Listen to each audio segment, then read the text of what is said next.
My personal objective from this video is if you have any doubts about Xabi Alonso being the best fit out there to replace Jurgen Klopp at Liverpool, you'll change your mind. Welcome to Superlatives. This is the monthly series where we hand out different awards for Premier League teams and players, but I'm doing this a little bit differently this month. We are going to look at Xabi Alonso's Bayer Leverkusen and how he would implement his system at Liverpool and why he's the best replacement out there for Jurgen Klopp. Stylistically as well as culturally, right? A former Liverpool player, of course. He loves the club, you know, and gets it, and is a bit of a liberal, and was tweeting about Liverpool while he was a Bayern Munich player, and has stated before that he would love to manage Liverpool one day, just needs to prove his credentials as a manager before he does it, which he has. Yeah, for sure I have dreamt of that. For sure I have to prove myself, I need to prepare, but, you know, if I decide somewhere along the way to take my chances as a manager, you know, my link, my commitment, my passion with Liverpool is there, and you know, why not? We will see if we can cross paths in our ways. I've covered them before, back in October's Superlatives, covering how exactly they actually set up their system at that point.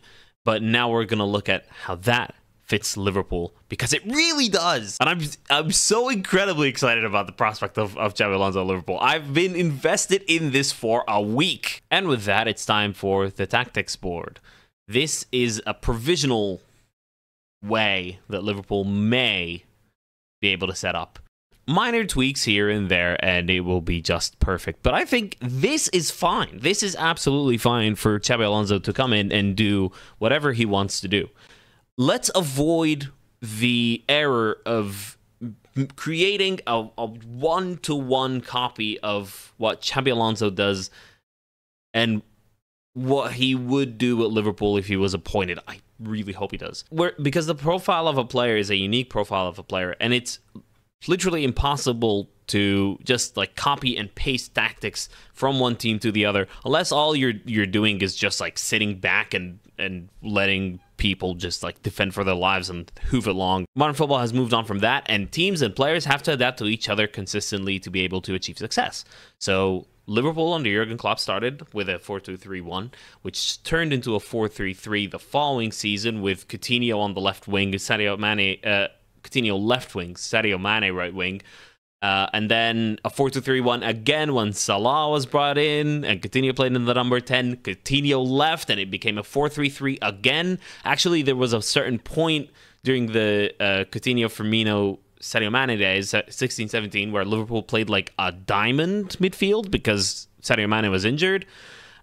There are multiple ways to you know, take a principle and adapt it into a tactical style. And the principles of Xabi Alonso and Jurgen Klopp are very similar in very many ways. Let's think about this, right? So he would set up in a 5-2-3 or a 3-4-3 or however you want to look at it, right? Difference number one, Alexander-Arnold and how he's different to Jeremy Frimpong. This is Alexander-Arnold's heat map. This is Jeremy Frimpong's heat map. Very big differences. But on the other side, Alex Grimaldo is kind of the inverted sort of playmaker kind of guy. Both fullbacks contribute to goals. Grimaldo has contributed 7 goals and 8 assists, while Jeremy Frimpong has 5 goals and 6 assists. Both players are contributing goals left, right, and center this season. And at Liverpool, you have 2 players who are literally 1 and 2 for most assists by defenders of all time. Of course, they're going to adapt to whatever Xabi Alonso wants them to do, with minor tweaks here and there. Alexander-Arnold would obviously be the Grimaldo, and Robertson would, of course, be kind of, sort of the Frimpong with some tweaks. And if there is an injury, then Tsimikas is okay. And Connor Bradley, of course, is 100% capable with even further development. Hopefully, like, no injuries or anything like that. Let's keep going. The guy is unbelievable, right? As a creator and as a finisher, apparently, as we've seen in the Chelsea game. You know, he can develop into an imperious attacking wing back with lots and lots of engine and energy. Let's take a look at the back three here, right? If you're asking Joe Gomez to play right or left, he has done right back and left back. and he's played in both center back slots in the back four.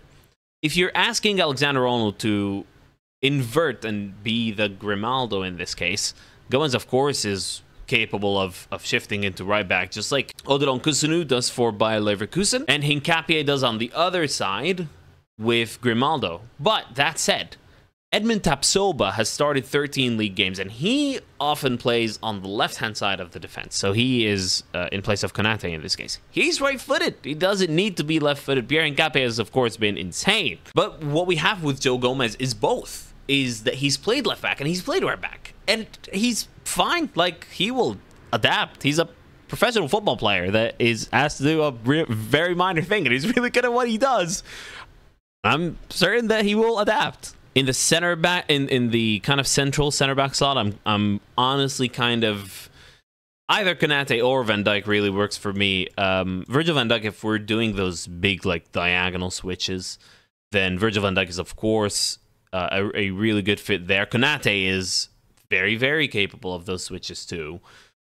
So this is kind of an either or for me. If you're playing three center backs at the back, I think you would need a center back to buy, because there's those three, and then there's Joao Kwanzaa, and that's it. So you probably need another center back in there for cover. Or maybe some random regen will spawn out of nothing like Connor Bradley has in the last month. Now onto the center defensive midfield pairing. Wataru Endo and Alexis McAllister, for me, are really good fits in that kind of slot. Two central defenders that are combative and able to win the ball back. Good ball progressors, will readily move and have the engine to shift either side.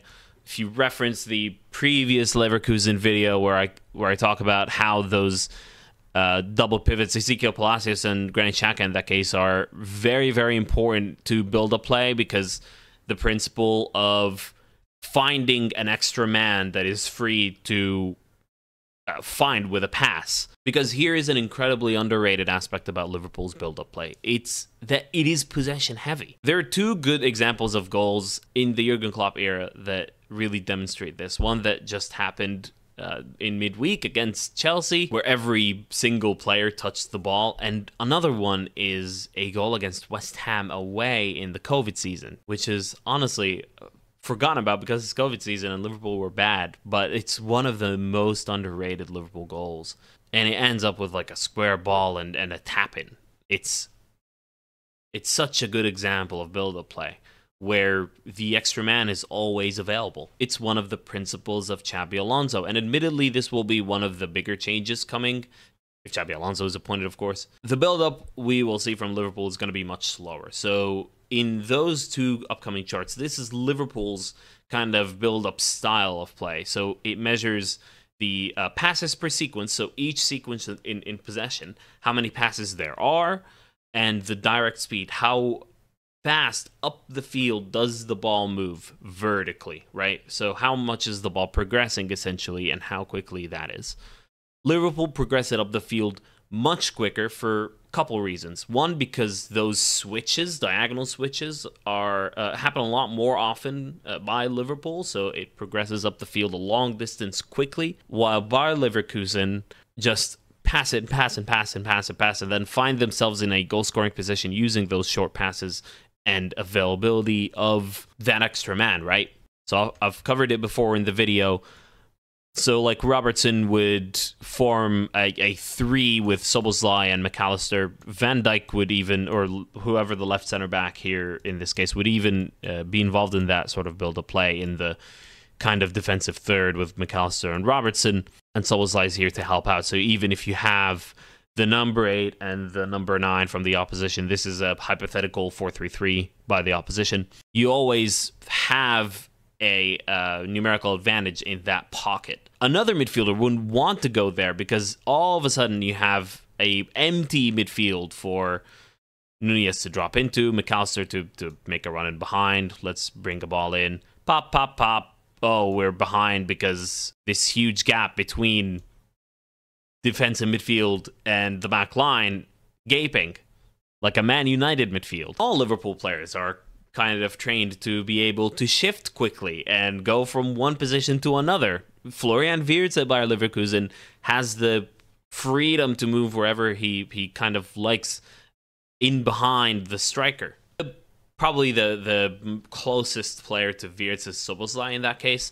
Mohamed Salah will have to play. Darwin Núñez is a similar idea to Victor Boniface, where he contributed, of course, 10 goals and 10 assists in the Premier League this season. Victor Boniface is contributing 10 goals and 7 assists from him in 16 Bundesliga appearances before he got the injury, and which he won't be back from until late April, unfortunately. Which also shows if Leverkusen don't have their first choice starters, they will still perform superbly. They are yet to lose in the Bundesliga. They are the only unbeaten team in the top 5 leagues, and they've had their fair share of injuries. Ezequiel Palacios right now is injured. Victor Boniface is injured. Edmund Tapsoba and Odilon Kusunu were at AFCON, and they're still capable of replacing them with capable replacements. Tapsoba's a right footer that was playing on the left. Now Pierre Hincapié plays there and is perfectly fine. In fact, scored a late winner just the other week at RB Leipzig to rescue the 3 points. The big question I haven't answered yet is what happens with Mohamed Salah. Well, Mohamed Salah has played as like an inverted winger that like goes to the touchline, but he also has played as an inside forward, someone like occupying this half space. Yeah, of course he can carry on playing in a position behind Darwin Núñez as a number 10 as a playmaker. Mohamed Salah's record is utterly insane this season, of course. It is far beyond what Jonas Hofmann is doing. If you're doing like a one-to-one copy of the tactics, Jonas Hofmann is the right-sided number 10. So that would be the Mohamed Salah in this case. What Mohamed Salah is capable of versus Jonas Hofmann is an addition to Xabi Alonso at Liverpool rather than a hindrance. Of course, incredibly different profiles, but what Hofmann is doing, Mohamed Salah is capable of doing as well.